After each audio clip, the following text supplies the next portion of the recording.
Is hyper-individualism undermining our ability to tackle pressing social and economic issues? What is the real cost of ignoring the interconnectedness of our lives? Does apathy towards others damage the very fabric of our society?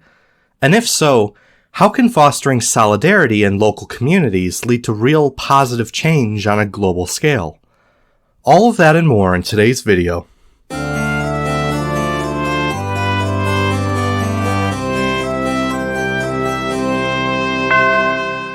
Can modern problems be solved in isolation? The challenges we face are interconnected and vast. Global inequality and economic disparities continue to widen, and political polarization is splintering societies, making meaningful dialogue and compromise increasingly difficult. Climate change is pushing our environment to the brink, and global health crises have shaken the foundation of societies, exposing just how fragile our systems really are. On top of this, social isolation is fueling a mental health crisis, leaving people more disconnected and vulnerable than ever. In the face of all of this, one thing becomes increasingly obvious. These problems cannot be solved alone. In fact, these challenges highlight our deep interdependence.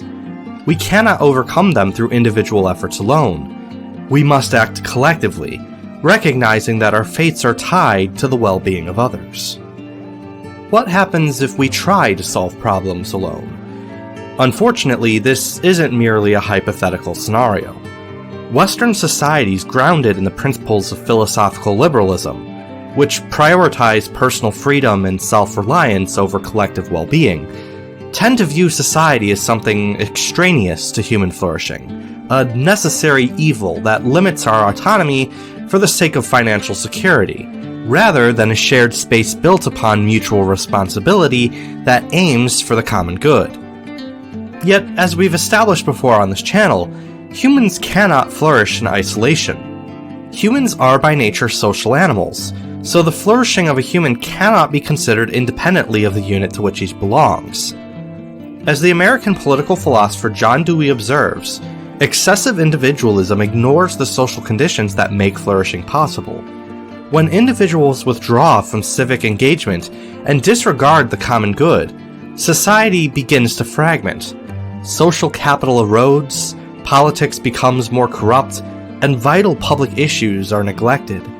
As apathy, disillusionment, and ignorance burden people with public indifference and draw them increasingly into purely private affairs, the public sphere is increasingly ceded to distant and often unaccountable state and corporate interests, weakening the influence of individuals over their local environment. The 19th century political philosopher Alexis de Tocqueville echoes this perspective, noting that egotistical pursuit of individual gain that neglects the common good erodes social cohesion, prompting disengagement, a loss of trust, and a growing indifference to the needs of others. Such indifference ultimately weakens democracy, breeds materialism, and makes societies vulnerable to authoritarianism, as people cease to feel agency over the direction of their communities. Here I'll anticipate a possible objection. Sure, hyper-individualism might be a problem, but what about the opposite extreme? Doesn't collectivism risk losing the individual within a faceless collective, subjecting dignified people to the whims of a hubristic authority that thinks it can micromanage the masses regardless of individuals' unique dreams and desires? That's a very fair point. Hyper-collectivism can be just as dangerous as hyper-individualism.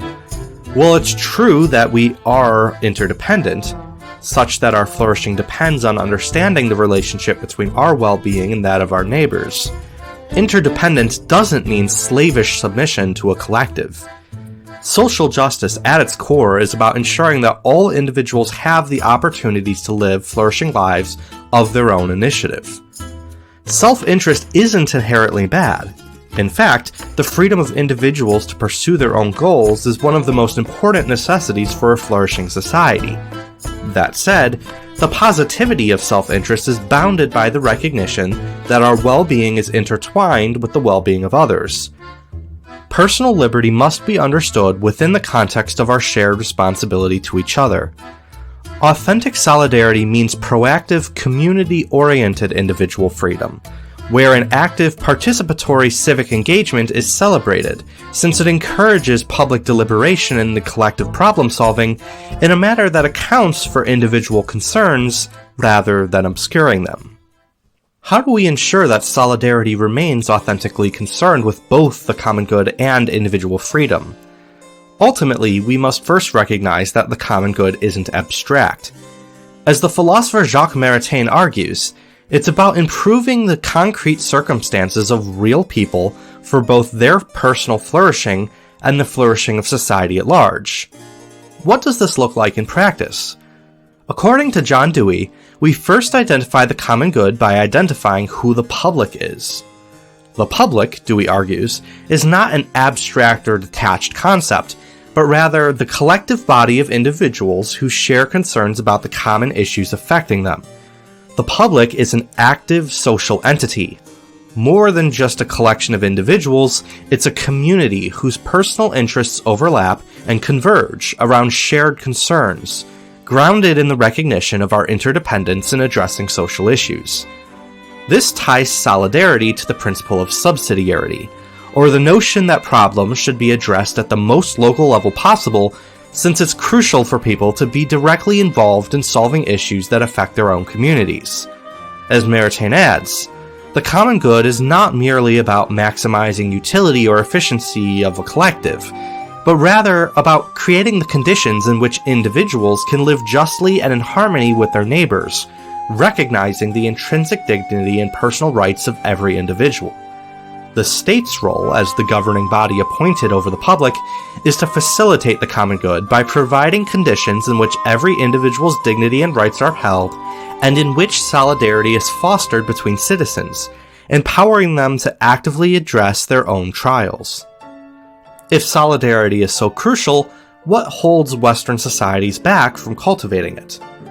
Apart from the difficulties inherent to philosophical liberalism, secularism has also introduced challenges to social cohesion. As the philosopher Charles Taylor argues, the modern search for meaning, often severed from institutional communities, drives people to focus inward, seeking purpose through personal projects, self-expression, and individual achievement.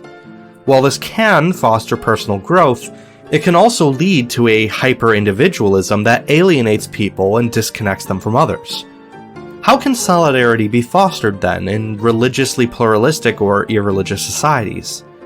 In short, we must be intentional about transforming solidarity from an abstract duty imposed from the outside to a shared commitment to the well-being of others rooted in genuine human relationships and mutual care. To overcome extreme views of self-sufficiency and independence, we must adopt a relational understanding of the self, one that sees humans as fundamentally interconnected rather than purely autonomous. No matter what our religious outlook, our identities are shaped through our relationships with others, and our flourishing depends on the well-being of the community. The common good is not a collection of individual pursuits. It is the result of a society that values solidarity, mutual care, and support. What should we do moving forward? To address these challenges, we must recommit ourselves to the common good, not just abstractly through noble beliefs or online activism, but through tangible actions that reconnect us to our local communities and neighbors. This means becoming more attuned to the struggles of those around us, actively engaging in community service, and paying attention to issues of local public importance. By doing so, we can ensure that our voices are heard and that we contribute meaningfully to the well-being of those in our immediate surroundings. Only through concrete collective efforts can we build a stronger, more cohesive society. What do you think? Is solidarity necessary to solve modern problems? I'd love to hear your thoughts in the comments below. If you like this video, don't forget to subscribe and hit that bell so you can be notified when new videos are released. Also be sure to like this video so that YouTube recommends it to others. If you'd like to support this channel for as little as $1 a month, you can also become a supporter on Patreon. Links in the description of this video. While the challenges we face are daunting, we have the power to make a real difference together. By embracing solidarity, understanding our interdependence, and taking meaningful action in our communities, we can build a future where everyone has the opportunity to thrive. It's not about grand gestures, but about the everyday choices we make to care for one another and the world around us. I look forward to building a better world together with you, one block at a time. Peace be with you. This has been The Philosopher.